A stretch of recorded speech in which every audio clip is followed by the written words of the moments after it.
패배에도 굴하지 않는 투쟁하는 노동자야말로 승부사 아닌가라고 생각을 해봤습니다. 신문용지를 제조, 생산, 판매하는 업체입니다.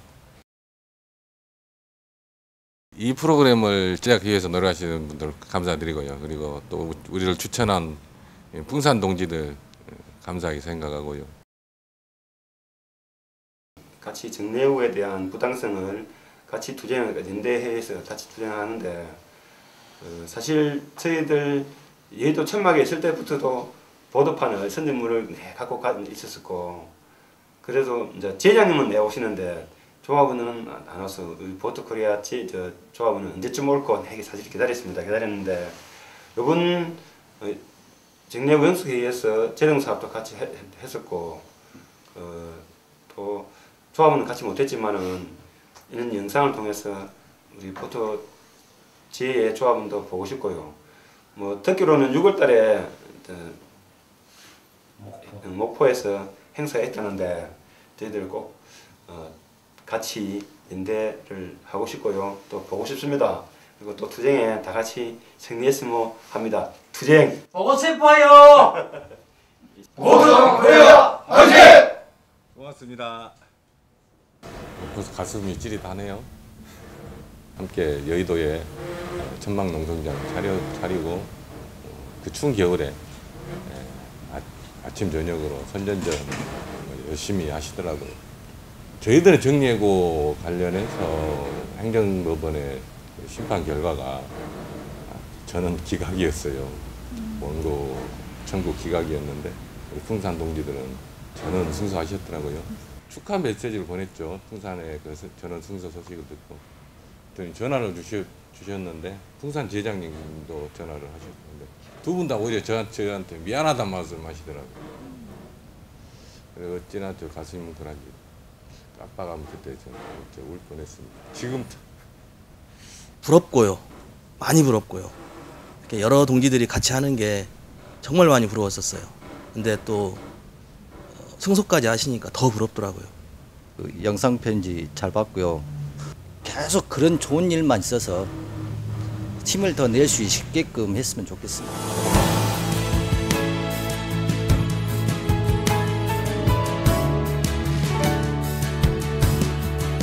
2009년에 단체 12월 달에 단체백 해지를 했어요. 그 제일 추울 때거든요. 목포 12월 중순 이때 되면 단체백이장 노동자부 사람이 전기를 단전시킨 거예요. 2010년이 되니까 이제 우리 또 노조가 뭐 전원을 또 해고해버리네요. 그것도 12월 달에 12월 20일 이제 눈 온다 이제 출근 투쟁하고 정면 싸우고 이제 그랬죠. 그랬더 2011년 12월에는 또 우리 조합원들도 정리하고 싶어요. 자료에 눈이 많이 나와요. 2006년에 우리가 또 그 공장 점거 파업을 해요. 9일째 되는 날 이제 공권력 투입이 막 퍼져요. 영암경찰서장을 찾아가게 돼요. 영암경찰서장하고 면담 자리에서 신변보호 요청을 해요. 조합원 신변보호 요청. 그때 영암경찰서장이 한 말이 있어요. 자기가 경찰 생활 그렇게 오래 있어도 노동조합이 신변보호 요청하는 건 처음 봤다고. 공권력 투입을 일단 막았어요. 그래갖고 경찰서장이 다음날 와가지고 며칠 있다 와가지고 형동생 하자더라고요. 영암경찰서는 거의 뭐 형사들하고 형님 동생 할 정도예요. 어떤 판사들하고는 들어갈 때 목례할 정도였어요. 재판 들어갈 때 저희 지회장님께서는 조그마한 사건들은 변호사 안 쓰고 그냥 답변서 넣으세요. 저희 회사가 그냥 무죄 회사라 해가지고 지원도 받고 그런 회사였는데, 그러니까 다쳐다고 얘기를 못하고, 내가 아파도 진짜 회사에서 일하다 다쳐도 그냥 간단하게 공상 처리하고. 인사팀에서 괴롭히지, 바로 상급자 괴롭히지. 그러니까 다치면은 말을 못하는 거예요. 조합원들을 산재 관련해서는 학습을 많이 시켰죠. 교육을 통해서 조합원들이 스스로 현장에서 이 일은 유배되는 상황이다, 이 일을 하기 위해서는 이런 조치를 해줘라고 할 정도, 얘기할 정도까지 학습을 하다 보니까 솔직히 관리자들 입장에서는 일하기 힘들었겠죠. 매년 산재 사고가 발생하는 회사가 됩니다. 2007년 말에 차측의 그 다량의 노무 전략 문건이 입수가 됩니다. 현 집행부를 교체시키고 굴복시켜서 구조조정에 동의케 하고 단체협약의 경영권에 저해되는 사항은 삭제시키고 이런 정도면은 법에서도 아무리 자본가들을 보호하는 자본주의 법이지만 이 정도면은 사용자들의 잘못에 대해서 밝혀주겠지. 그런 기대감으로 이제 사법상 일을 진행하죠. 근데 오히려 그게 나중에 결과는 면죄부가 돼버리는 거예요. 면죄부 받은 후에는 바로 이제 탄압인 것이죠. 그날도 이제 일을 하고 나서 잠깐 이렇게 저희 작업장에 쉬고 이제 같은 동지하고 잠깐 얘기하고 있는데 관리자가 딱 내려와갖고 하는 말이 뭐 하고 있냐고, 일 안 하고 청소를 하라 하더라고요. 알았다, 나와라 하면서 제가 이제 그렇게 그 에어로 이렇게 막 청소해서 하면서 이 쓰레기들이 이렇게 많아가지고 쓰겠냐고 그런 내로 해가지고 바로 징계 사위에 올라가는 경우도 있었고, 저희 동장 화장실에 담배를 피고 있었어요. 이제 간부 이사 정도 부장 딱 들어오더만 대뜸 하는 말 담배를 끄라고 그러다가 예 알았습니다 하고 끄는데 그래 이제 한 동료 이렇게 좀 피고 있었어요. 그 다음 날 그 명렬 불이행 그 독촉죄 또 날라왔어요. 경고장. 저희 이제 이 조합원들 중에 좀 활동가들 같은 동지 같은 경우는 하루에 경고장을 하루에 안 받고는 안 넘어간 날이 없을 정도였어요. 이렇게 경고장을 이제 한번 이제 조합으로 싹 갖고 오라고 오니까 진짜 경고장이 하루에 한 장씩 경고장을 갖고 왔어요. 그게 또 시기가 딱 집중돼서 간부들 해고하기 전에 단 2달 동안에 100명의 조합원들에게 1000장이 넘는 경고장을 하고 휴가 날짜를 정해주고 그날 출근하면 출근했다고 경고장 날릴 정도니까요. 그 저희 조합원들 밥 먹을 때 관리자들이 이렇게 피켓 들고 와서 뒤에 서서 밥이 넘어가냐, 회사 말아먹고 밥이 넘어가냐 이런 식의. 이러면 쓰겄냐고요. 어? 하시라고요. 전부 다. 앉으면 나! 어? 좀 먹게 해주세요. 회사 규정을 어겨가면서 이렇게 열심히 투쟁하는데 그 목적이나 이유가 있으면 한번 이야기해. 목적이 뭐야? 제가 심창도 과장님께 답변해드릴 사항은 아닌 것 같고요. 목적이나 이유도 없지? 그냥 하는 거지, 그냥 하는 거지. 아니 이렇게 열심히 규정 어겨가면서 투쟁하는데 투쟁이 목적이 뭐야? 말 못하지? 목적도 없고 이유도 없지? 말 못하는 게 이유가 없어. 내 몸에 손대지 마세요. 사진 찍지 마! 내 몸에 손대지 마세요. 사진 찍지 마! 내 몸에 손대지 마십시오. 서일구 관장님, 내 몸에 손대지 마세요. 여러분들 이렇게 해가지고 얻어진 게 뭐야? 우리 같이 죽자 이겁니까? 봅시다. 그러면 비켜주실래요? 저희 밥 먹는데. 아니, 식사하시라고. 누가 쓰다가 못하겠는데? 우리가 방해해요? 우리 밥 먹는데 좀 비켜주세요. 진호에서는 부당해고 판정이 있었는데 중노위에서 이게 뒤집어져요. 근데 중노위 결과 나니까 희망퇴직을 받거든요. 그러니까 대거 조합원들이 한 45명 정도가 희망퇴직에 응하게 되고, 철새들의 겨울나기를 우리가 동영상을 다큐 그것으로 보면서 이제 우리는 겨울이 시작됐습니다라고 제가 얘기를 하고, 이 우리 겨울이 언제 끝날지 모르겠습니다. 그래서 조합원들이 1인당 거금을 결의해가지고 상당히 많은 재원을 가지고 있었죠.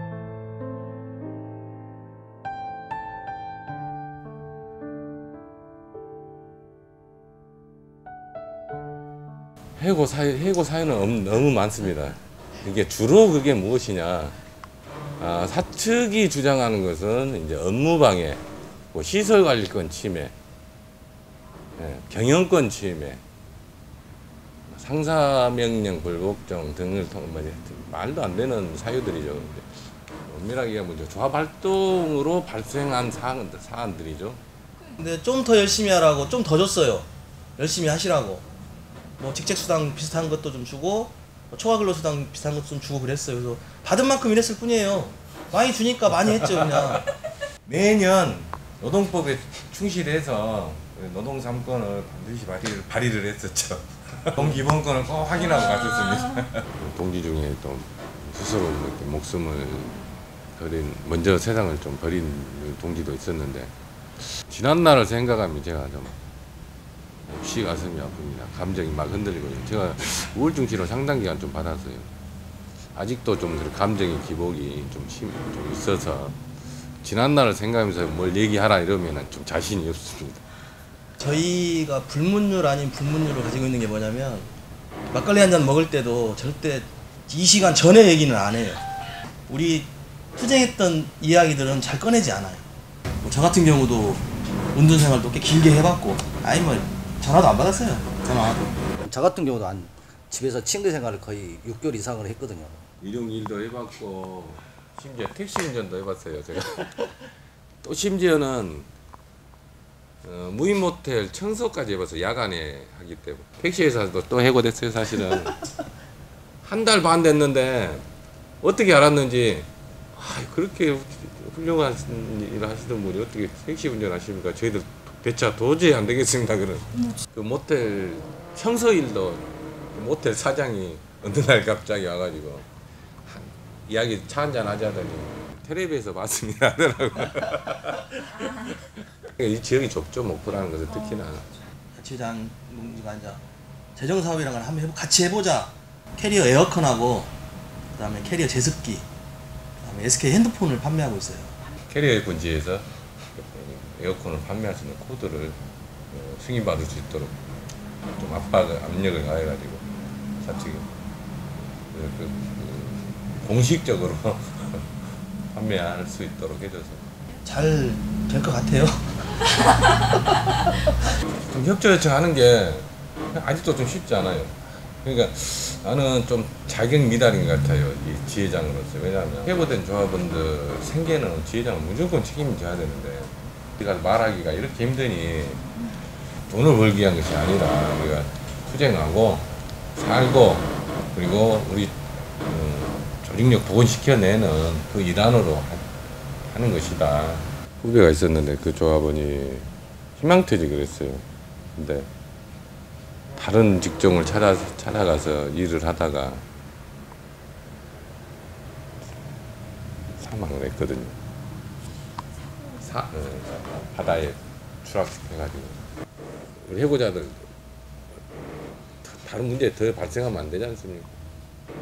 여기서는 아무것도 할 수가 없고, 오히려 여기서 간 다음에 커피 한 잔 마시고 있으면 여기 인사팀장이라는 놈이 문 열고 뭐 하냐고 막 우리 조합원들한테 뭐라 해요. 어제도 그런 상황이 발생을 했는데 선전전을 하게 되잖아요. 그럼 조합원들이 대고 가다 창문 열고 인사할 거 아니에요. 그러면 이제 부른대요. 인사과로. 너 왜 그랬냐? 왜 이 회사 사람 아닌 사람들하고 아는 체 하냐? 그래서 저희가 이제 목포 지역에 조합원들이 접근성이 좀 용이한 곳에 임시사무소 하게 되고, 그 과정에서 이제 조합원들이 한 명씩 두 명씩 오게 되고, 뭐 희망퇴직 하신 분들도 이렇게 오시게 되고 하는 그런 과정들이 지금 만들어가고 있는, 조금씩 이렇게 만들어가고 있는 그런 과정입니다. 지금. 후회는 안 해요. 개별 단위사업장 노동조합 활동을 하면서 저는 해볼 건 다 해봤다 생각이 들어요. 물론 후회하는 지점이 있죠. 노동조합 활동에 대한 후회가 아니라 그 단위사업장 노동조합 활동만 전부 다 잘했다 해서 우리 세상이, 우리가 바라는 노동해방 세상이 오는 건 아니다. 이런 걸 이제 좀 발견했다라는 거. 해고되고 나서. 그리고 외롭다라는 게 있잖아요. 외롭다라는 거 또 고립되거든요. 내가 고립되지 않기 위해서, 또 외롭지 않기 위해서 쫓아다닙니다. 일단 고자들을 만나면 무조건 반갑죠. 일단 즐거워요. 네, 고자. 일단 즐거워요. 같이 있으면. 지역이 다르거나 사업장이 다르다 해서 뭐 다르다는 느낌이 안 들어요. 그냥 같이 즐거워요. 같은 얘기를 하니까 위로를 많이 받죠. 위로를.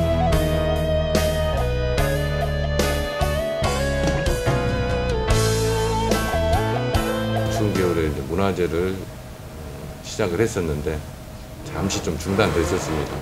작지만 해보자 해서 했다가 진짜 작아서 못했고요 그때는. 그러니까 파는 일단 키우고 보자 해서 시작을 했던 게 3월부터 운화제가 되고 예상치도 않게 많은 인원들이 많은 단체에서 오게 되고 무료 호프도 좀 준비를 했습니다. 그래서 시민들과 함께하는 방법을 다양하게 모색하고 있습니다. 그리고 한 2, 3일 전에 또 사망사고가 한 달에서 일어났는데 발생이 됐는데 조선산업 노동자들 그래서 아직도 조직되지 않는 미조직된 노동자들이 그런 열악한 환경 속에서 노동을 하고 있고 위기 조건에서 일하는 노동자들 문제 좀 전국에 좀 알리고 싶어요. 진짜 크게 한판 벌여보려고 지금 생각을 하는 거예요. 전국에 계신 장투사업장 동지 여러분 6월에 목포 대불산단에서 큰 판이 벌어집니다. 오시면 절대 후회하지 않습니다. 반드시 오십시오. 보여드리겠습니다. 판이 무엇인지를. 감사합니다. 전국의 장투 사업장 동지들 6월달 꼭 목포에서 만납시다. 투쟁하는 노동자의 역할이 무엇인가 반드시 목포에서 보여주시기 바라겠습니다. 감사합니다. 시작과 끝은 꼭 있어야 되듯이 시작을 했으니까 끝은 봐야 되고 내가 해고자가 아니고 물론 해고자지만 그 명예회복은 꼭 하고 싶어요. 저는 이게 해고가 준 자유다라고 생각합니다. 해고는 오히려 어떤 공장의 울타리에서 벗어나서 생각할 수 있는 기회를 주었다라고 생각합니다. 지금 해고됐다고 해서 고향에 가서 가족들한테 의지할 수는 없잖아요. 여기서 다시 일어나서 다시 좋은 얼굴로 좋은 모습으로 고향에 가고 싶어요. 그래서 저도 끝까지 한번 해보려고요. 포토콜에서 승리라는 것은 현장에서 조합원들과 단 하루라도 부대끼면서 노동하는 그 순간 저는 승리라고 생각을 합니다. 그렇다고 해서 그 상황이 오지 않더라도 또 저 패배라고 생각하지 않습니다. 우리 승리는 항상 우리 가슴 속에 있습니다. 조합차 복원시키는 거. 제가 제일 먼저 제정하자 했을 때 제장님한테 말씀드린 게 있어요. 10사업 다 제끼고라도 조합차는 무조건 복원시켜서 조합 로고 박아야 됩니다. 내가 조합차 운전해서 조합원들 데리고 야유 한번 가보고 싶고 그런 게 됐을 때 저는 제 자신의 승리라고 생각을 해요. 앞에서 멋진 놈을 타이고 나는 몸만 정물에다가요 불판 깔고요 돼지고기나 소고기를 멋지게 이 소고기를 싹 해가지고요 한번 실컷 사측 냄새 풍기고 한번 실컷 한번 먹고 싶습니다. 한번 그렇게 하자. 네. 노동 예방의 그날 올 수도 있기 때문에 아니 반드시 올 것이기 때문에 언젠가는 그날 오리라. 그날까지 한번 버텨보자 이런 생각이. 아직 깃대는 장만 안 했어요. 아직 깃발 올릴 때는 아닌 것 같아서 언젠가 깃발을 올리고 싶어서. 사내하청 노동자들을 조직해서 비정규직 노동자들이 투쟁하고 있는 사업 지혜거든요. 긴긴 투쟁 여러 동지들이 함께 알고 나누어줬으면 연대해줬으면 하는 바람입니다. 이제 동지들의 싸움을 전국에 알리고 싶고요. 딱히 뭘로 싸우고 있냐라고 한마디로 말을 못해요. 요즘 장투사업장들 상황이 다 그렇습니다. 광양에 있습니다. 수석부제장을 하시던 우리 허영길 동지가 지금 투병 생활을 하고 있습니다. 그래 반드시 승리하시기 바라겠습니다. 네!